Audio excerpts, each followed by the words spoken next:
Good day, everyone. Welcome to another episode of our historical podcast, where we explore significant moments in literature and film through different perspectives. My name is I'm Jubel. Ralph. We're so glad to have you join us today as we take another exciting journey to the rich history of the Philippines. Today's episode is something we are truly excited about. We will be diving into a powerful historical film that has made a strong impact on many Filipinos.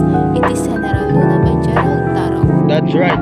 And just to make things more interesting, we'll be looking at this film through that lens of literary criticism, especially the historical lens. So, if you are a fan of history, movies, or both, you're into the treat. Before we get started, Ralph, are you excited to explore today's topic? Absolutely. This episode is very close to our hearts because General Luna isn't just a movie.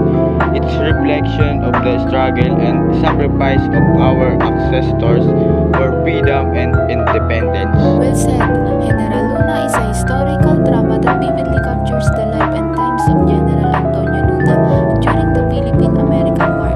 It gives us a glimpse of the tensions, betrayals, and battles, both external and internal, that shape our nation's history. And through this historical lens, we will explore how the film reflects faith, patriotism, and the complex reality of the Philippine struggle during the American occupation. It truly depicts the suffering and hardship our nation faced at that time. Let's In with the portrayal of General Luna himself. In the film, General Luna is shown as a brave, intelligent leader. He's passionate, disciplined, and has ability to command respect and authority from his men. Yes, he is not only a military strategist but also a man driven by love for his country. He fights tirelessly for the freedom of the Filipino people.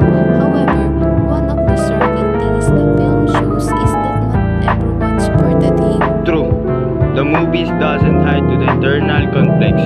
While Luna was determined to unify the nation against the Americans, many of the Filipino elites, the ilustrados, were more concerned about their own interests than the greater cause. This is such an important theme.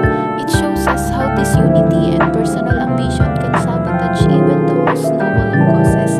The film really illustrates how Luna's efforts were often hindered by fellow Filipinos, not just the foreign invaders. That's what makes history too tragic. General Luna was willing to sacrifice everything, even his life, for the independence of the Philippines.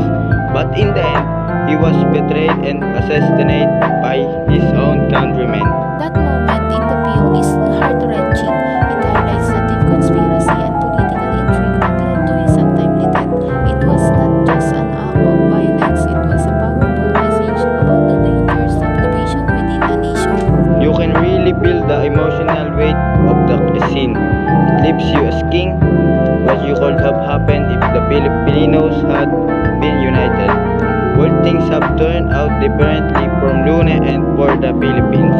Reflecting on all of this, General Luna is more than just a film. It is a reminder of the complexities of the Philippine Revolution, how the fight for freedom is never just black and white. It shows us the painful truth that struggle of independence is not only against foreigner oppressors but also against the weakness within our own society.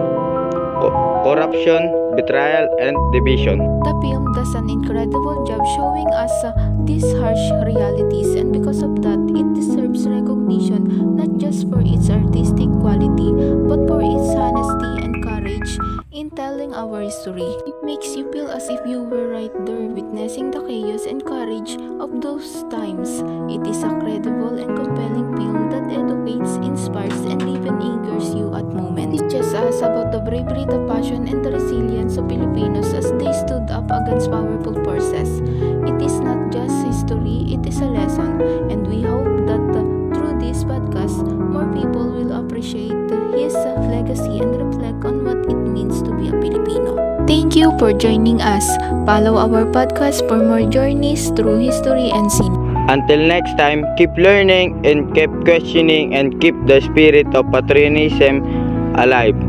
This is Ralph. And Jobel, signing off from your favorite historical podcast.